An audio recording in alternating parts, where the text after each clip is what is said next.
There's a lot of hype around pulse diagnosis, especially in the US.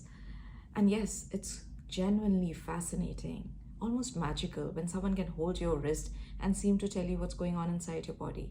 But is it really as powerful, all knowing as it's sometimes made out to be? That's what we are going to unpack in this video. Do authentic Ayurvedic practitioners rely only on pulse diagnosis to understand someone's health? Absolutely not. In fact, pulse diagnosis isn't even mentioned in the classical Ayurvedic texts like Charaka Samhita or Sushruta Samhita. It was introduced much later, around the 11th to 17th century, most likely influenced by Unani medicine. What the ancient Ayurvedic texts do emphasize are three key pillars of diagnosis. One, darshan, which means observation; sparshan, which is touch; prashna, which means questioning. Pulse diagnosis falls under sparshan, but it's just one part of a much deeper and more holistic process. Now, can pulse diagnosis tell you exactly what the problem is, where it's located, down to the organ or the enzyme? For most practitioners, the answer is no. But there are rare exceptions. There are few Vaidyas, true masters, who can assess health conditions with amazing accuracy just through the pulse. These are people who have immersed themselves in the system for decades, where diagnosis becomes second nature. It's not just about technique. They've cultivated a kind of meditative connection with the body. It reminds me of something from music or sports. A lot of people train hard, they learn right techniques, become very good at what they do, but then there are people like Roger Federer in tennis or Ustad Vilayat Khan on the sitar. They go beyond just practice. There's something internal, something almost spiritual that sets them apart.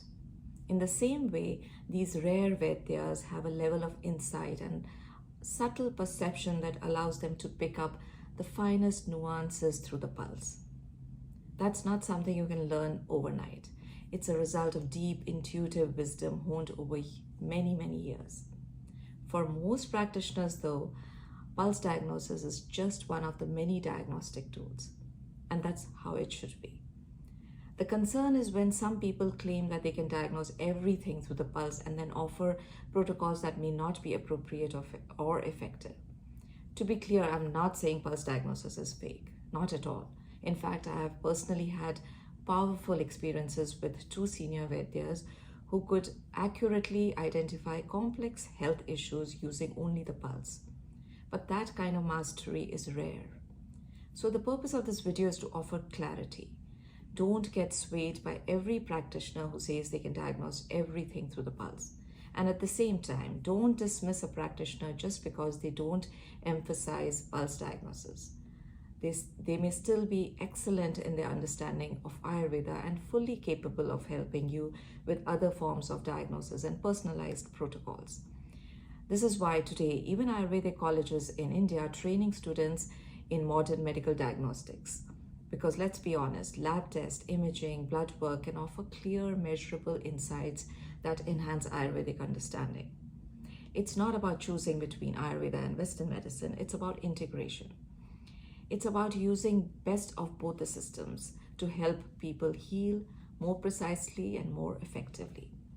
So what can be diagnosed through pulse? One, the imbalance of doshas, that is Vata, Pitta, Kapha, the intensity of the imbalance, the presence of ama or toxins, and in very skilled hands, which organ or which tissue is affected and how serious the condition might be.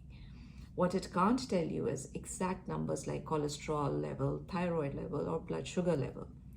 Now, which enzyme is malfunctioning, specific biomarkers.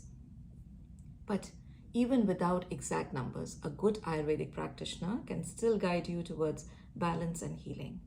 That said, it's still a great idea to validate the progress through lab results, both for peace of mind and to show how effective Ayurveda can be when practiced with care and precision. Let me give you an example. Let's say someone has a problem of frequent urination, which is also, say, bright yellow. This could point out to be pre-diabetes or maybe a liver issue. Now, based on Ayurvedic assessment, let's say the practitioner might start treating you with diabetes. But what if the liver needs more focus? So this is where a very skilled Vaidya or a simple blood report can help clarify the picture.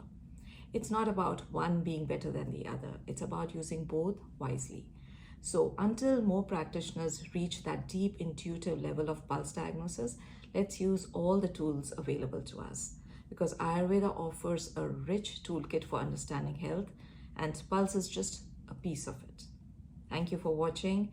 If this video helps you see pulse diagnosis in a new light, please like, share, and subscribe. And if you have any questions, drop them in the comments. I'd love to hear from you. Until next time, take care, stay balanced.